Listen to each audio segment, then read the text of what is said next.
Ma'asyiral muslimin wal muslimat rahimakumullah. Hingga saat ini kita masih membicarakan tentang puasa dan kesehatan tubuh. Betapa puasa betul-betul dapat membantu untuk mengembalikan kesehatan seseorang. Dan betapa makanan itu banyak sekali, bahkan memiliki peranan penting untuk mendatangkan berbagai macam penyakit. Karena itu, puasa di bulan suci Ramadan ini adalah kesempatan yang sangat bagus, sangat efektif untuk mengembalikan kesehatan tubuh manusia. Itulah manfaat puasa secara lahiriah atau manfaat zahir. Puasa secara medis menurut Dr. Alexi Soforin, ketika kita makan berbagai makanan, sebagian makanan itu melewati sistem pencernaan, tetapi tidak digunakan oleh sel-sel. Itu akan disimpan di bawah kulit, di sekitar jantung, dan di sekitar organ tubuh yang penting. Ini akan menyebabkan infeksi setelah beberapa waktu dan akan mengakibatkan berbagai macam penyakit. Semakin banyak kelebihan makanan, semakin buruk infeksi akan terjadi.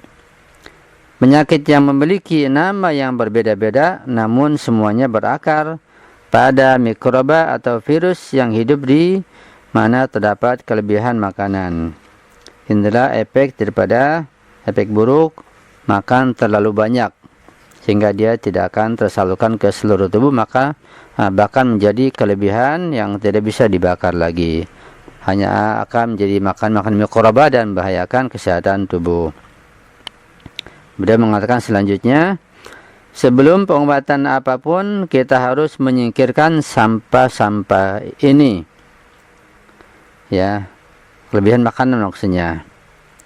Dan inilah yang bisa dilakukan. Jika kita tidak memberikan tubuh kita makanan apapun dan hanya minum air putih, tubuh kemudian akan secara otomatis mengekstrak makanan yang disimpan dan membuangnya. Maka penyakit akan tumbang dan menunjukkan tanda-tanda penyembuhan. Ini kalau seorang tidak makan berpuasa, maka penyakit akan berkurang, akan tumbang, karena mikroba akan mati yang makan kelebihan makanan tersebut.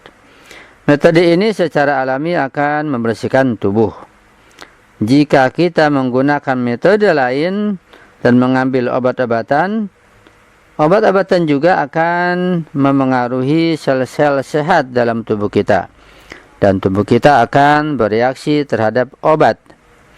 Namun puasa tidak memiliki efek samping. Selain itu, perhatikan juga bahwa ini adalah penyembuhan tunggal untuk semua penyakit.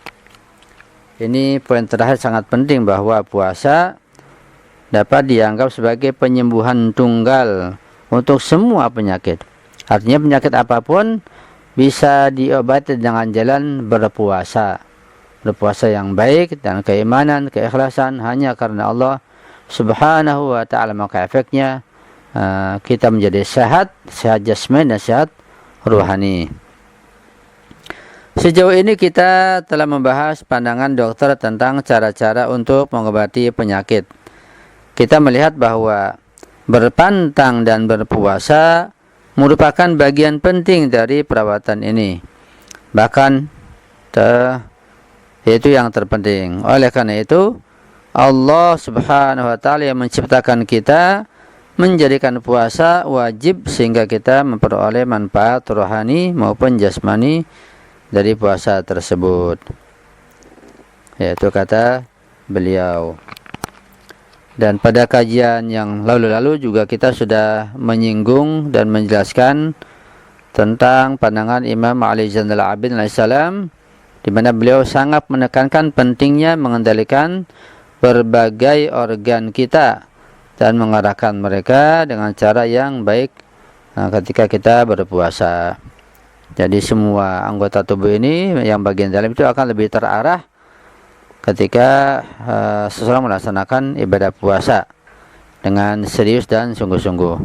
Ketika terarah, artinya seimbang, dia akan dapat bekerja dengan baik dan akan melahirkan kesehatan tubuh pada manusia, pada seseorang yang berpuasa. Karena itulah Rasulullah mengatakan bahwa lis-shaimi farhatani, bagi orang yang berpuasa akan memperoleh dua kebahagiaan. Farhatun indal iftar, satu kebahagiaan ketika iftar, ketika berbuka. Farhatun inda liqa'i rabbih, bagian kedua ketika berjumpa dengan Tuhannya. Ini mengisyaratkan bahwa puasa itu memiliki dua manfaat. Manfaat fisik, manfaat lahiriah, manfaat zahir, dan manfaat ma'nawiyah atau ma'nawiyah. Manfaat material atau fisik atau jasmani, yaitu ketika dihadapkan padanya makanan, akan iftar, akan berbuka, pasti orang akan merasa bahagia. Ini jelas bahwa materi pun akan dapat membuat seorang berbahagia. Ini kebahagiaan materi. Artinya makanan mewakili kebahagiaan seorang ketika menerima materi. Kenapa misalnya ketika tidak menerima uang begitu? Artinya kebahagiaan ketika menerima uang disebutkan di sini. Kenapa tidak demikian? Karena yang sesuai ketika berpuasa adalah menghadapi makanan. Pada kondisi lapar, haus, dahaga, paling bahagia ketika menerima makanan. Ya, walaupun seorang bahagia ketika menerima hadiah atau uang, tapi kurang sesuai pada kondisi perut lapar. Yang kedua adalah kegembiraan ketika jumpa dengan Tuhannya, itu pada Allah, dengan Allah Subhanahu wa taala. Ini kebahagiaan ruhani, ruhnya bahagia karena akan menerima ganjaran berupa surga dari Allah Subhanahu wa taala. Inilah nikmat yang kekal dan abadi selama-lamanya. Dan setiap kebahagiaan ruhani dan hadiah ruhani, pasti seorang akan merasa bahagia. Misalnya memperoleh dan mendapatkan ilmu pengetahuan, pemahaman, ya, hal yang sifatnya spiritual, tentu ini orang akan bahagia. Dan pada kondisi berpuasa orang bahagia menerima hadiah materi, makanan, dan hadiah non materi, maknawi, yaitu meningkatnya keimanannya, ketakwaannya, dan taqarrubnya kepada Allah Subhanahu wa taala. Sehingga bahwa puasa itu akan dapat menenangkan seorang, membuatnya damai, akan dapat membahagiakannya dunia dan akhirat ketika betul-betul dilaksanakan dengan seikhlas mungkin, dengan sepenuh hati. Ya.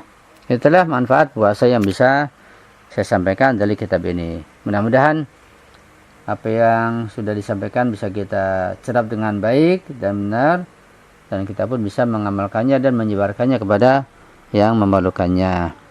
Jika ada kesalahan, ada kekurangan, kejanggalan, mohon diperbaiki dan mohon dikoreksi, dan mohon maaf serta mohon doa antum selalu.